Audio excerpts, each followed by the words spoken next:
What's up, everybody, and welcome to the Marvel Plus podcast, the show where we talk the Marvel shows on Disney Plus and how they connect to the MCU. My name is Bret, aka Enigma911, and you can catch this podcast live over on twitch.tv/Enigma911 every Sunday at 7 p.m. Eastern. You join the chat, join on the fun theory talk. If you're a subscriber over there, we'd love to have you in on the conversation.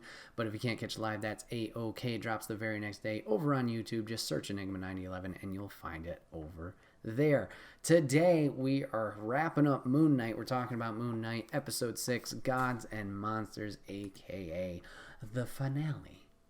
Shorter episode this time, only 45 minutes runtime, but we get a lot of stuff in it, so let's get on to it. Recap. We get a recap. We get our whole, here's the whole series in case you forgot it because it's been week to week. We are going to see the red coffin again, jumbling around in the asylum. Maybe that's something that we'll loop back to. But we get the opening, officially. And once we cut back, we're going to see Mark's body in the water being dragged out by Harrow's men. They're going to recover the artifact that Stephen had found in the mouth of the mummy. Ugh. Yeah. Big time heel. And Harrow's going to essentially take the artifact, say, see you, bye, thanks for that. And he's going to leave the scarab on Mark's dead chest. Layla, still hiding in the room, is going to take out a guy, one of the guards, to stay hidden herself. And Harrow and his men are going to leave to start to try and bring Amit back to life, essentially, or free her from her banishment. Layla is going to pursue. She's going to pick up the scarab and follow them. So we're going to see the group, Harrow and his men, approach essentially a military checkpoint. Military's all, rah, rah, rah, what are you doing? Blah, blah, blah, whatever. Harrow's leaving the car, and everybody's on edge. Guards are on edge. They've pulled their guns. Harrow's men are on edge. They're like, whoa, what's going on? Harrow gets out and takes his cane and smashes it down into the ground, asking them to show their souls. And we see most of them essentially get taken out, die, besides one, because of their unbalanced souls and what they're going to do in the future and their bad stuff, whatever. And this military guy starts to get recruited by Harrow. Oh, shit. We'll see the followers from the cars start to clear out the bodies, and we see that Layla is hidden among them. She pulls out a knife and starts approaching Harrow.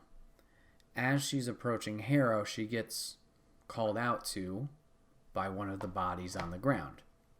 Excuse me. The body is the hippo goddess that's hanging out with Mark and Steven, bringing them to the afterlife. She's calling out to Layla. She's giving Mark's message to her. They need Khonshu, and, we need your help. And she also offers Layla to be her avatar. She declines, but she has the message now that she needs to get Khonshu free. So continuing with Harrow and his group, we're going to see them reach the pyramid where Amit is trapped, where the gods essentially have met earlier, and Khonshu is imprisoned as well. Harrow's going to open up the cave. We'll see the rest of the gods' avatars in there, trying to figure out what's going on. And Harrow comes in and fights them, but essentially takes them out real quick. While this fight is going on, Layla's going to sneak off to try and find Khonshu's totem or idol. Harrow's going to handle the other avatars no problem, and he's going to break Amit's totem, releasing her. And she is this big giant alligator goddess. They all kneel to her, and essentially Amit is going to note that Harrow is unbalanced himself. And he says, I know, I totally accept my fate, dude. No, he accepts his fate because, he knows there's unbalance in his life. But she accepts him for his flaws. and decides to make him her new avatar. She brings up her past, and she once relied on a servant whose scales were perfectly balanced, but was banished for it. So apparently whoever was her avatar before this was the person who potentially got her banished in the totem, as we know. So Hera's the avatar she needs. Serve me, and he will serve her, and he will find peace. Layla's able to luckily find Khonshu's totem and will break him free as well. And Khonshu, forming out of the totem, realizes that he doesn't sense Mark in this world. Duh, Mark's dead. So he says, if Mark is truly gone, I'll need an avatar. Looks to Layla. Hey. And Layla doesn't accept the offer. She's like, are you crazy? Are you insane? I see what you've done to Mark and Steven. Like, no thank you. And Khonshu's really trying to be like, we're not going to be able to fight the goddess if we don't do this. Like, it's not going to work. You need the powers. I need to, have the avatar, whatever. And only an avatar can bound Ammit and make her banished again. So Layla still denies it, doesn't want it. Khonshu will whiffed away, and he's going to approach the rest of the group. And we're going to flip over to Mark. Now we're going to do a little bit of back and forth here, so just hang on with me. So we see Mark in the reeds, in the afterlife, finding his peace. And the hippo goddess, let me see if I can find her name. I know I type it later. Taweret. Hopefully I'm saying that right. So Taweret says his scales are balanced. His journey is done. Please enjoy your peace. Mark enjoys it there. He likes it there. But he can't accept this as his fate due to Steven's sacrifice. And Mark wants to go back for Steven. Taweret is going to warn him, if you leave, you cannot return to this place. And Mark says it's not fair that he can live in peace and Steven will be lost in the sands. So Mark leaves and finds Steven frozen. We're flipping back. Quick little comment from Ammit. Claims she's going to bring balance. Flip back to the sands. Mark's going to approach Steven, and he's going to do a little speech. Claims Steven saved him. With Steven being there as a child growing up, he was never truly alone. As Mark's doing this speech, he himself is starting to become frozen by the sands. You didn't abandon me. No way in hell I'm going to abandon you. You're the only superpower I ever needed. Mark is going to freeze, holding the heart along with Steven, where their two hands will encompass it. There's going to be a giant-ass door that opens behind them that we'll see, and the two are going to become unfrozen. The two are resurrected. So Steven's going to yell at him like, you came back, what's wrong with you? But the two are now reunited and are back. So back to the temple. Khonshu and Ammit pretty much start fighting. Fist fight. We're going to see a sandstorm push Mark and Steven out into, back to the real world. Hippo Goddess will help by bashing her boat into the storm to give them a chance to escape. But like I said, they're going to be resurrected and they'll be woken up, I guess. The two wake up. Khonshu realizes that they're back and they vanish to him. We're going to see the bullets fall out of Mark's body as he transforms into Moon Knight once again. So now we're leaving not the pyramid, because the pyramid is where Ammit and Khonshu's totem were.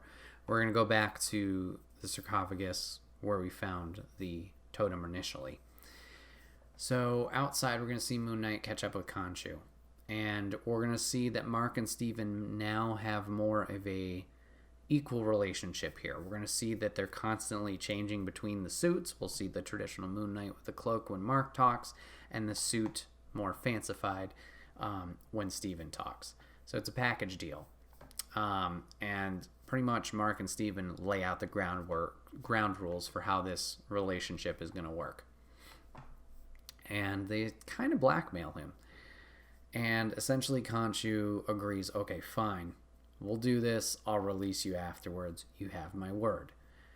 And Mark, as Moon Knight, will launch up to the sky to soar over to the pyramid to help out with the situation. So we're going to cut back over to Layla in the pyramid, and she's going to stumble upon one of the other god's avatars, and they're struggling to stay alive. And the god asks if she released Khonshu, and he kind of explains that you need to imprison Ammit in a mortal form, mortal body. And it needs to be the body instead of the statue. Okay, sounds good. However, it's not going to be very successful because they need more avatars than they have left. The guy dies officially, and Layla is going to decide to call out to Taweret, the hippo goddess. And Taweret is stoked that her and Layla are going to work together. So she shouts out. Harrow's going to hear this and all the excitement. And we're going to see Layla and Taweret combine and, Layla become her avatar. Or at least, that bonding process. We're cut over to Moon Knight. He's soaring back over, approaching the pyramid. And we're going to see Harrow on top of the pyramid, looking down on top of a city, and starts chanting an incantation. We're going to see more and more of his followers throughout the city as they're going to proceed to use his powers and Ammit's powers to judge others. They're pretty much going to grab people's wrists. We see their scale tattoos start going, and we'll see a number of unbalanced souls start to be released because they're being judged and are not fit to continue. The souls are going to fly right into Ammit, empowering her. She's going to grow almost like Power Ranger style into a bigger monster. From the rubble, we're going to see Layla emerge in her new armor, and she's got some badass wings. Wee-yah! Moon Knight's going to arrive. Harrow and them are going to clash, along with Khonshu and Ammit are now going to lay down the smackdown on each other once again. During the fight, which looks really, really cool, we're once again going to see the suit change from Moon to Mr. Knight all over the city as they continue to fight.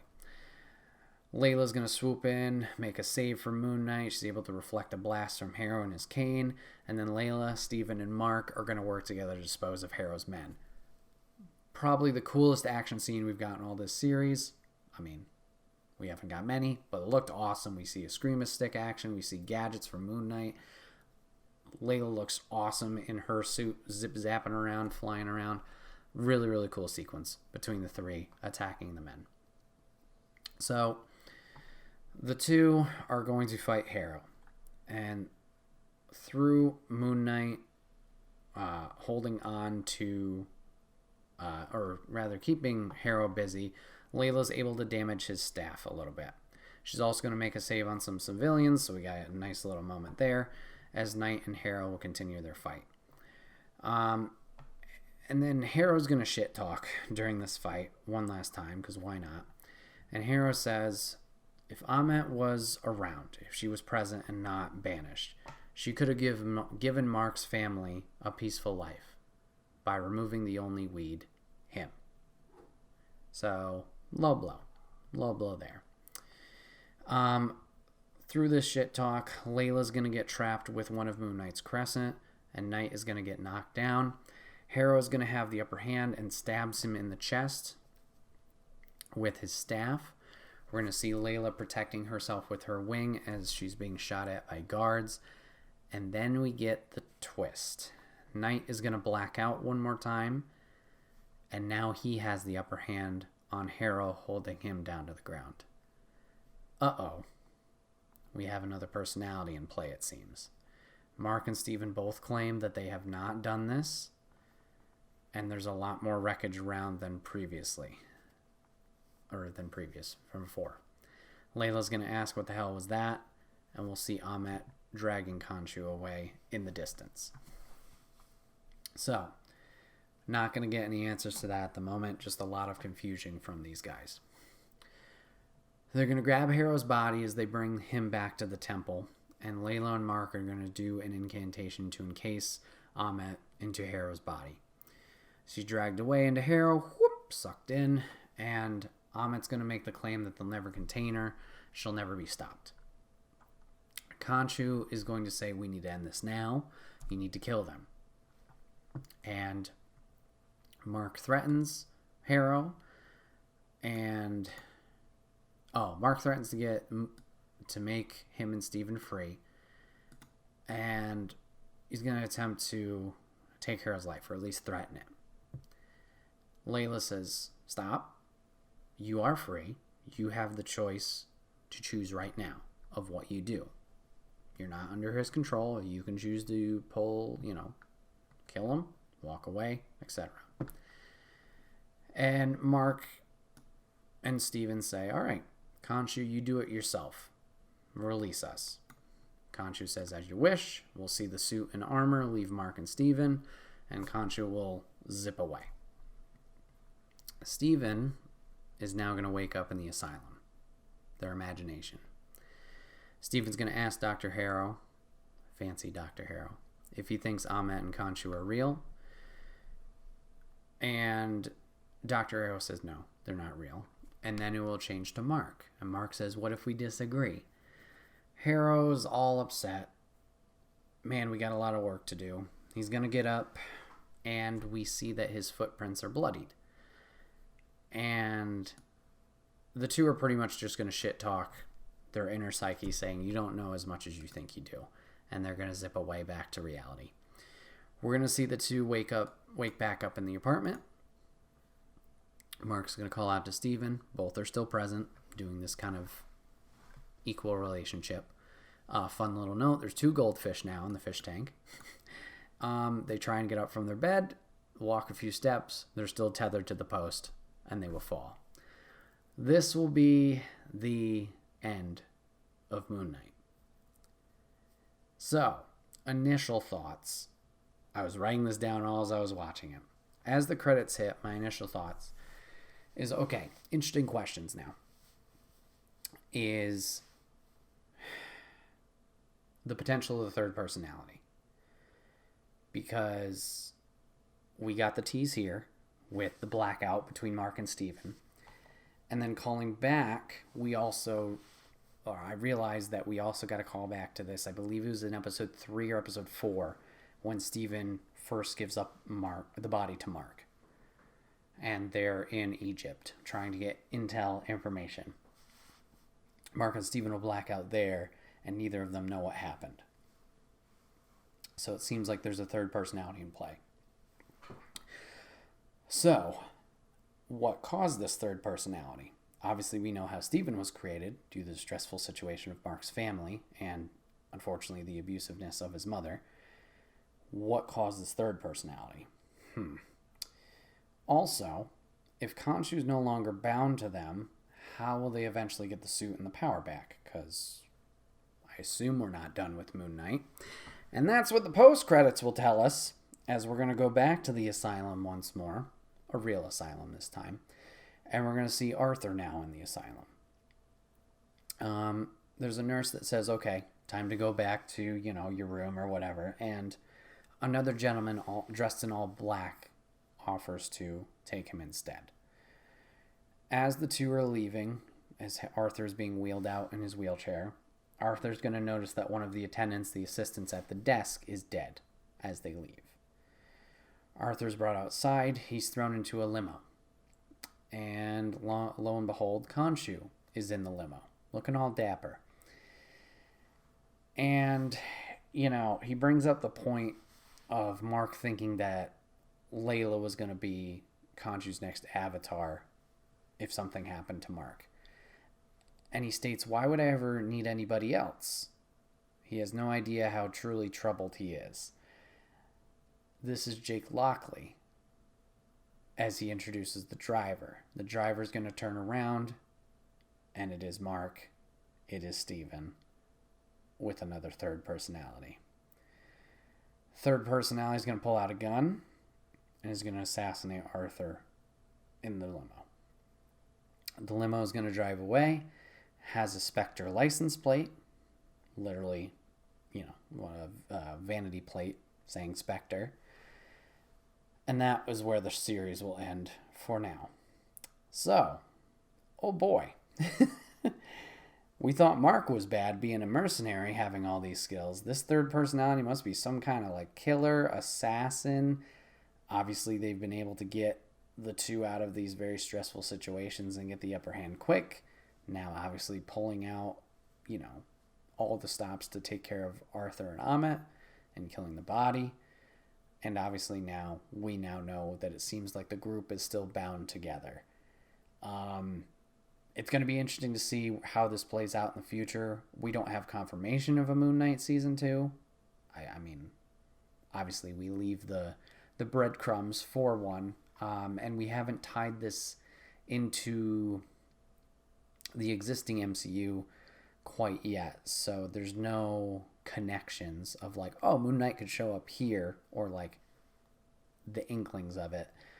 It seems very separate so far. We have the potential of Eternals call out, but other than that, we haven't had really much connections or anything to the remainder of the heroes and the universe around us. So we'll have to see where this continues. My biggest questions going forward is the backstory of this third personality. What occurred to cause this to be created in Mark's head? And also, selfishly, I'm really intrigued to see what this Moon Knight suit looks like. We obviously have the traditional look with Mark. We have the more dapper Dan suit-esque looking one with Steven. What is this one going to look like? And it seems like the suits kind of match their personalities. So this one's got to be a little bit more on edge, I would think, with this killer assassin. Also, I doubt Mark and Steven want to keep this personality around, as it seems to be evil. So we're going to have to find a way to kind of get this third personality out of their system. Now, call back to the recap. Remember in the asylum, we found the one sarcophagus and Steven was in it, and the two were running around the hospital again. Remember when he stumbled upon the second sarcophagus, the red one that was kind of jostling around, but they didn't do anything with it? Was that another hint at the third personality? Tough to tell. Could be. How did they find unity without the third personality to be involved? I don't know that. I can't tell you that, but just something to think about, how the seeds have been planted. Marvel does a good job of sprinkling those in and then getting the payoff at the end. So I guess time will tell for that. But this has been another episode of the Marvel Plus podcast. My name is Bret, aka Enigma911. And you can catch this podcast live over on twitch.tv/Enigma911 every Sunday at 7 p.m. Eastern. You can join the chat if you're a subscriber over there and join us for all the fun theory talk. But if you can't catch it live, that's A-OK. And go over to YouTube the very next day. Just search Enigma911 where it's posted at 12 noon Eastern. Give it a watch, give it a listen over there, and we'd appreciate you for it. That's a wrap on Moon Knight, everybody. Hope you guys enjoyed the series. It was definitely a ride, an interesting one. I like the character of Moon Knight. He looks very cool. I did like the mind games this series was playing, but I do understand, similar to a Loki, similar to a WandaVision, how it has these puzzling elements into it. I'm intrigued to know how the general audience will gravitate towards these series, or rather how they will enjoy these series. But I'm looking forward to more. I'm enjoying learning more about Moon Knight and his character and his personalities. So we'll have to see where it goes from here. But thank you guys once again for giving us a watch, giving us a listen, and we'll see you guys on the next one. Take care.